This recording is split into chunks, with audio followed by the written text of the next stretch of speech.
How's it going, guys, and welcome to another character build in Gdonia. Today I'm going to be showing you my take on the Warlord. I hope you guys like it. At the time of this build, the game is currently in early access version 0.83, so some skills and abilities might change upon the release of the full version. Also, 17 extra skill points are available from obelisks in the open world. The starting attributes for the Warlord are 4 strength, 3 agility, 0 intellect, and 0 charisma. Now, the reason I picked 4 strength is because we're going to go full on melee, be as tanky as we can, do as much damage as we can. So we're not going to be using any magic or charisma. And same goes with agility. More crit, more movement speed, just better DPS. That's why I chose strength and agility just for this build. Now let's take a look at the skills.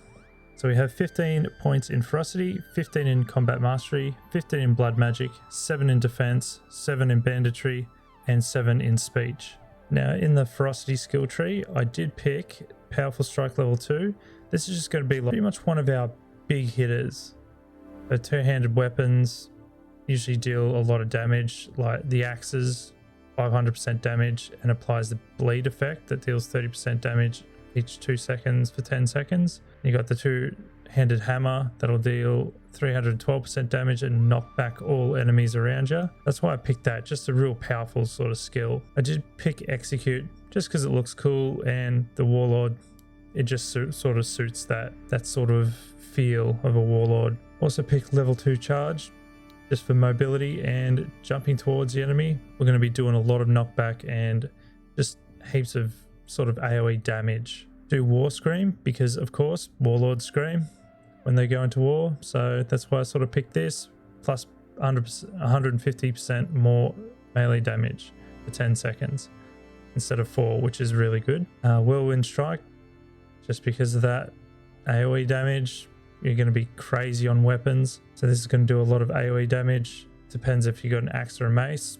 Mace slams the ground, knocks and slows down enemies all around, and axes just spin around and just damage the enemies, so you'll be doing a lot of damage. We've also got rage, angry strike, and the mastery skill killing frenzy. So this will be doing a lot of rage build up. So the more rage you have, the more damage you do, and then once you actually hit that threshold of how many rage points you need, in depends what weapon you have, it will release a angry strike that will deal a wide range of damage or restore health or double your crit, even stun enemies. Like you can do, depends what weapon you really choose with this build, so that's a good one to have. And just the mastery skill just doubles the rage that you get, so that's a good one. Next up, we picked critical strike level 2 just because we can get 5% more critical chance, which is always handy to have. Our melee damage level 5, just flat out increase our melee damage by 15%. Also just picked the two-handed skill level 2 just so it can increase our total two-handed weapon damage by 10%. You can pick one-handed if you want. Really depends what weapon you sort of want to go for, like dual wield or two-hand. I just wanted two-hand for this build, so it's really up to you. Next up, we have combat mastery. So I did pick level 3 defense stance, just so we can block or sort of dodge any incoming damage.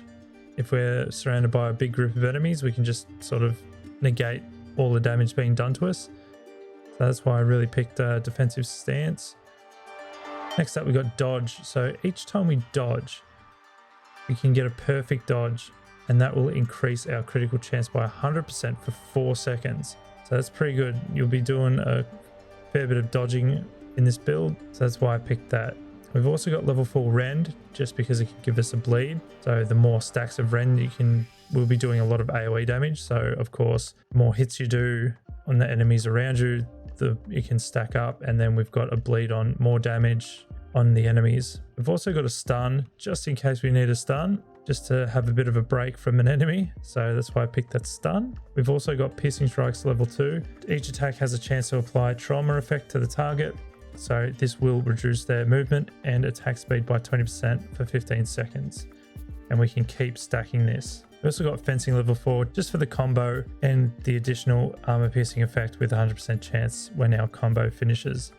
That's why I picked that. You can sort of chop and change a few abilities and pick up dual wielding. As I said before, really depends if you want a one-handed or two-handed build.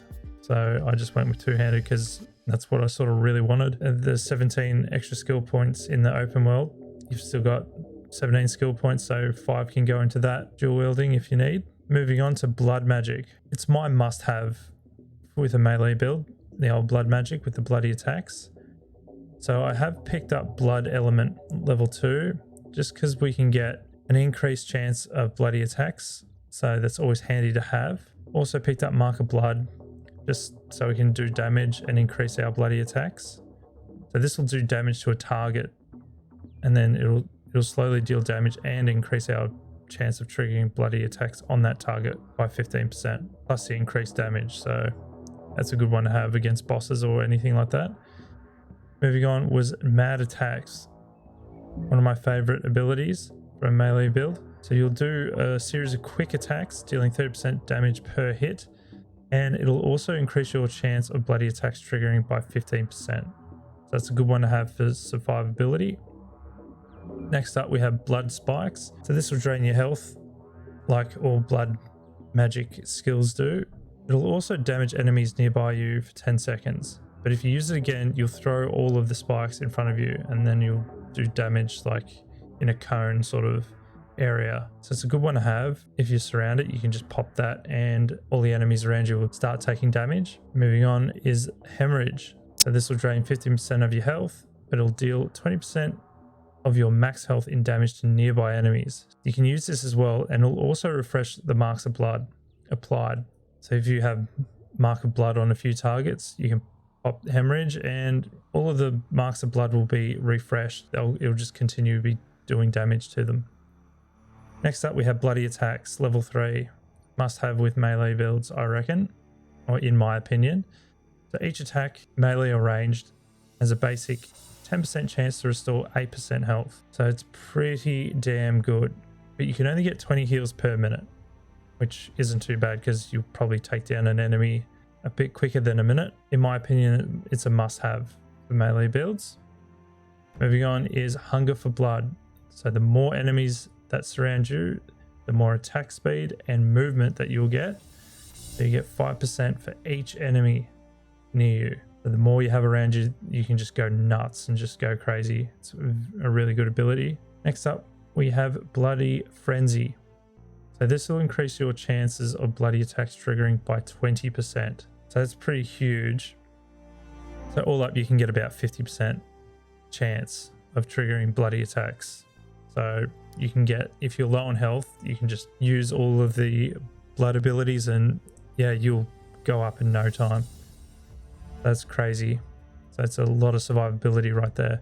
Right, moving on to defense. All we did here is just get a bit more health. So survivability level 2 increases health by 60. That's it. And then immovability is just increase your knock resistance by 3. So you're just harder to knock down. And of course the mastery skill, Defense Master, which gives us an extra 30% health. That's what I'm using this for. So more health, more survivability, more damage you can pump out. That's what I did there. Also we got banditry. I just put 7 skills, 7 points into this just for the movement speed. So I'll get 7% movement speed because all the heavy armor just really slows you down. As I said, you can put this in dual wielding. It's really up to you, but I just went this. I hate moving so slow.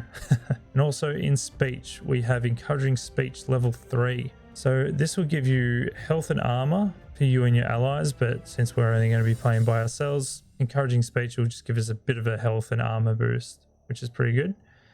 Also got pressure level 2. So each time we attack, we have a chance to verbally abuse our target, decreasing its damage. Now these are all charisma stats, so the effectiveness won't be there, but still every little bit helps. We've also got mastery skill, loud speech. So this will be another passive ability. So pressure just doesn't AoE. So it's all enemies around it instead of it's just a single target, which is really good. But that's enough for the skills. Let's see how they do in combat.